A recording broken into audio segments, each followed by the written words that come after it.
Okay, it's time to start some fusing on this. So I've got a couple different things I'm going to do to start with. The first thing I'm going to do is I'm going to actually take some of this, we call this fast cake fuse.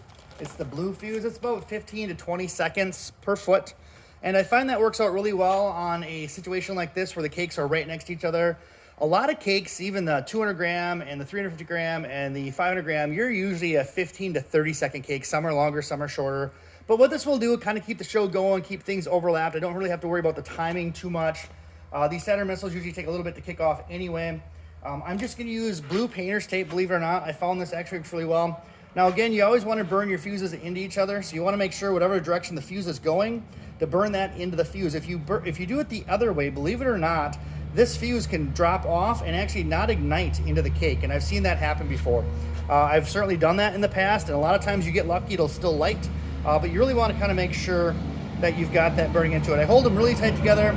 I get the tape on here to start with, and I make sure that when I do this initial wrap, these things are real tight. If you look, I don't know if you can see in the video, but see how close that is right there? They're really touching at that point, so they're going to get a good ignite. I'll make sure that tape really wraps over all the way, gets on that. This one I didn't do a real good job on. I'm actually going to retape this here real quick, because I want to make sure that I've got plenty of tape all the way across this fuse. I want to give it plenty of chance. See right there, it was a real bad tape job. I haven't done that in years, but of course I'm videoing it, so now I'm just going to show you that I can't do what I'm saying I'm doing here. So let's try this again. And this time I won't try to show you, I'll actually just do it. And this way I'll get a really good tight tape on there. There we go. And now this time, and I probably had way too much tape on here too. So now if I try to pull on this, I can't pull that fuse off. That's going to last. I've done this as many as 2 to 3 weeks in advance and let these sit in my shop until I'm ready to do a show. I don't really recommend having that many fused fireworks laying around, obviously, but usually I'm only a couple days for my show right now, so I'm going to get this pre-fused ahead of time. And then I'm just going to take this next one right here. Again, cut this tape in half probably. And now I'm just going to keep going around. And again, make sure you come into the fuse like that. Get the fuse nice and tight together like that. Get that first wrap in there. Now they're really tight. And then come around like this. Try not to hit your duct tape, because then you'll get stuck like I just did. And keep coming around. Again, this tape is going to hold much better than you would expect. I know when somebody first showed me this, I said, there's no way this tape's going to hold. I have literally never had a single misfire as a result of doing this, so I've been pretty happy with the results. Again, just keep coming around. Keep fusing these. Now, one of the things that is super important, especially because this is going to be my starter rack right here. This is the first rack I'm going to light, my first platform, is I'm going to go ahead and take some of this green safety fuse here.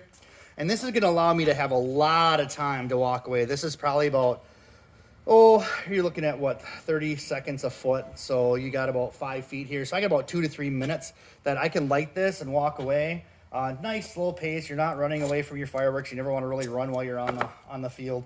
That's a bad idea. So I'll go ahead and tape on this lead fuse right here. You should really only light your cannon fuse, which is your slow burning fuse. You can light the fast fuse, stuff like that, but sometimes you can get a little whiplash. It's not great. I've done that in the past. I don't recommend it. So now I've got this taped on there really well. And now I've got this really big lead here that I'll just leave wrapped up here. Come showtime, I'll run this out.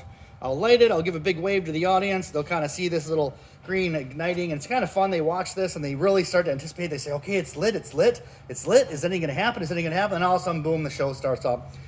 You'll see too, I'm going to put some artillery shells off of each of these racks. So you're going to have some smaller stuff.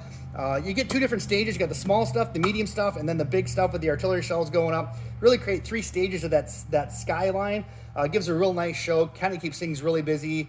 Typically in my show, you don't see a lot of downtime. I try not to have any time where there's not at least something in the air the entire time. I also try not to create sky puke at all. I don't want to just put everything up. So this creates a nice, slow, steady show throughout the entire thing. These cakes kind of do their own show in a box, which is great.